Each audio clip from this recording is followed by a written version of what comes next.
नमस्कार दोस्तों, मेरा नाम यज्ञ शर्मा है और मैं कल्प लैबोरेटरी मथुरा से हूँ।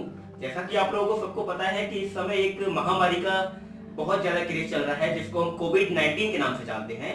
और इस वीडियो में मैं आपको ये बताने की कोशिश करूंगा कि कोविड-19 पैंडेमिक एक्चुअल में है क्या है, ये कहाँ से ओरिजिनेटेड हुआ है, क्या वैक्सीनेशन है इसका, क्या किट है इसका जो अभी अवेलेबल है जिसके जरिए हमारे डॉक्टर्स और ओवरऑल ऑल वर्ल्ड में इसका इलाज चल रहा है, किस तरीके से वो किस मशीन का यूज करके वो इलाज कर रहे हैं, एक एक बारीकी से मैं आपको सारी चीजें बताऊंगा। तो अभी जब मैं आपको बेसिक बताने जा रहा हूँ केवल कि आप लोगों ने एक चीज बड़ी देखी होगी कि न्यूज चैनलों पे और आप अखबारों में देख रहे होंगे कि इसको एक पैंडेमिक का नाम दिया जा रहा है। It is a pandemic disease. आपने देखा होगा कोरोना पैंडेमिक डिजीज, इसका जो अखबार में आप पढ़ते होंगे नॉर्मली या फिर न्यूज चैनलों पे देखते होंगे या फिर कोई कंट्रोवर्सी चल रही है तो उसमें अक्सर आपको सुनने को मिलता होगा।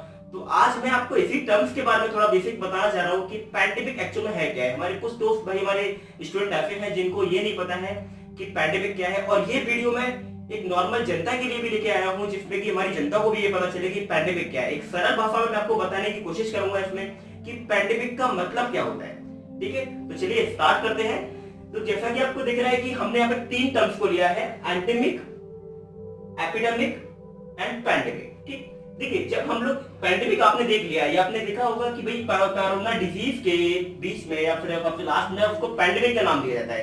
तो इस पैंडेमिक को जानने से पहले हम इन दो टर्म्स के बारे में जानेंगे कि एंडेमिक और एपिडेमिक एक्चुअल में है क्या है। ठीक है, देखिए बड़ा सिंपल है, कुछ नहीं है।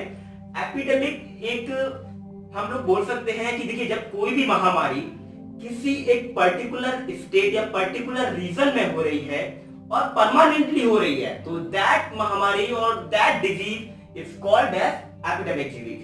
ठीक है, मैं एक एग्जांपल लेके आपको बताता हूं। जैसे कि मैं एक एग्जांपल लेता हूं कि चाइना का एक एग्जांपल लेता हूं। चाइना के वुहान शहर में जब ये कोरोना फैला था तो उस टाइम पे इसको WHO ने बोला था कि भाई ये एंडेमिक डिजीज है, क्योंकि वो एक पर्टिकुलर उनके वुहान शहर में ही हो रहा था, अदर किसी स्टेट में चाइना के में नहीं हो रहा था। बट धीरे धीरे करके स्प्रेड होने लगा, एक दो हफ्ते में इसके केसेस ज्यादा आने लगे। तो इसको फिर WHO ने, जो वर्ल्ड हेल्थ ऑर्गेनाइजेशन है, उसने इसको पैंडेमिक घोषित कर दिया। राइट, तो एंडेमिक आपका बेसिकली क्या है, किसी भी स्टेट में आपके नंबर ऑफ पेशेंट जो हैं ईयरली आते हैं, यानी अंडरस्टूड है कि भाई हर साल इस, जैसे कि टीबी की मैं बात करूं या डेंगू की बात करूं या मैं आपको चिकन पॉक्स की बात करूं, स्मॉल पॉक्स की बात करूं, ये सारे वायरस है। तो आपको पता, यदि मैं उनकी बात कर रहा हूं तो इसमें कि सपोज कीजिए मैं टीबी की एक बात लेता हूं एक एग्जांपल।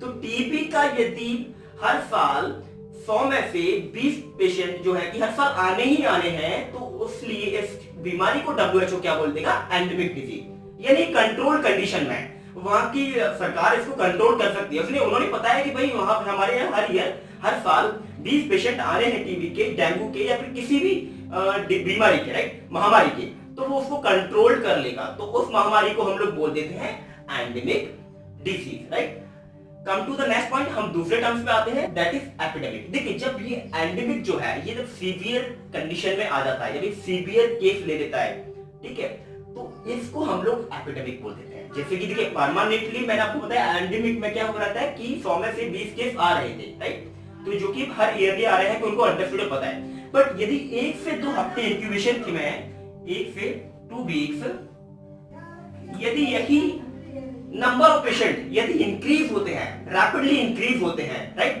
तो और इसका मतलब क्या है कि सपोज कीजिए यहाँ क्या हो रहा था, आपका एक ही स्टेट यानी एक ही रीजन में ये यहाँ पर अपने लिमिट थे, एक सीमित एक लिमिट में थे, ठीक है, जो कि ना कि बढ़ रहे थे ना कुछ हो रहे थे, राइट, जैसे इसकी आसपास की नेबरिंग कंट्री है, राइट, या अदर कोई स्टेट है। पर एंडेमिक में क्या होगा आपका कि ये जो पेशेंट हैं इनका आप दूसरे रीजन में भी जाना स्टार्ट हो जाएगा। एक पर्टिकुलर कंट्री की, इंडिया की सपोज करी बात करता हूं मैं यहाँ पर, तो इंडिया अंदर ही सपोज कीजिए यदि ये डिजीज राजस्थान में है तो उसको उस समय हमने बोल दिया था एंडेमिक डिजीज। यदि राजस्थान से ये बैंगलोर जाता है, यूपी जाता है, आपका एमपी जाता है, देहरादून जाता है या किसी भी अदर स्टेट में जाता है तो that portion is called as endemic disease. मतलब कि नंबर ऑफ पेशेंट अब सारे कंट्री के डिफरेंट स्टेट में हो गए, यानी पॉपुलेशन उससे डिस्ट हो रहा है, पॉपुलेशन अब ज्यादा और बढ़ रहा है, राइट,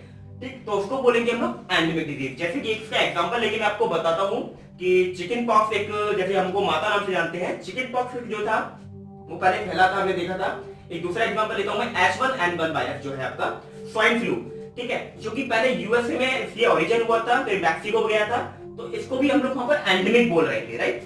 ठीक है, तो एंडेमिक बड़ा क्लियर है सबको, राइट। अब नेक्स्ट पॉइंट पे आते हैं हम लोग पैंडेमिक, ठीक है। देखिए पैंडेमिक क्या होता है कि जब कोई भी महामारी यदि ऑल ओवर वर्ल्ड में बहुत rapidly number of patient increase हो रहे हैं, जैसे कि हम लोग यहाँ पर 100 की बात कर रहे थे, 100 में से यहाँ पर 20 पेशेंट थे जो हर ईयरली आ रहे थे, ये 20 यदि इंक्रीज हो गया 40 में, तो थोड़ा सा सोचने वाली बात है WHO के लिए, तो उन्होंने इसको एपिडेमिक बोल दिया। अब ये जो 100 में से यदि सपोज कीजिए 90 पेशेंट जो हैं वो आपके आ रहे हैं, 100 में से 90, एक एग्जांपल लेके बता रहा हूं मैं आपको, राइट।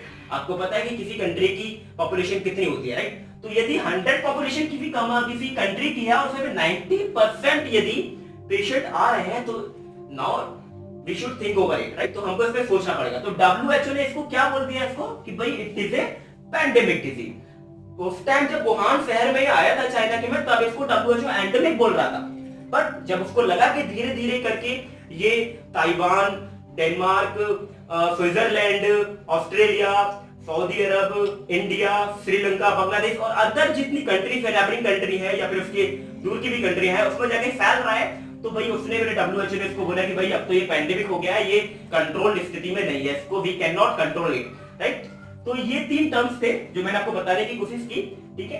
आज के लिए इतना ही। मैं आगे कोशिश करूंगा कि आपके लिए और वीडियो लेके आऊं। आने वाली वीडियो में मैं आपसे कोशिश करूंगा कि आपको बताऊंगा कि what is the structure of corona virus. Corona virus का स्ट्रक्चर क्या है, कितने टाइप के होते हैं कोरोना वायरस, राइट। इसको नोवल कोरोना वायरस क्यों बोला गया, राइट।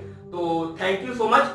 मैं आपसे एक बार रिफर करना चाहूंगा, एक आरोग्य सेतु ऐप है हमारे इंडिया की, उसको डाउनलोड करो, जिससे कि आपके पास यदि कोई भी पर्सन जो कांटेक्ट में आएगा, कोरोना पेशेंट की कांटेक्ट में आएगा, तो तुरंत आपको अपडेट मिलेगा। इसको बोलते हैं contact tracing, right, contact tracing बोलते हैं इसको। तो इसको डाउनलोड कीजिए और stay at home and stay safe. Thank you so much.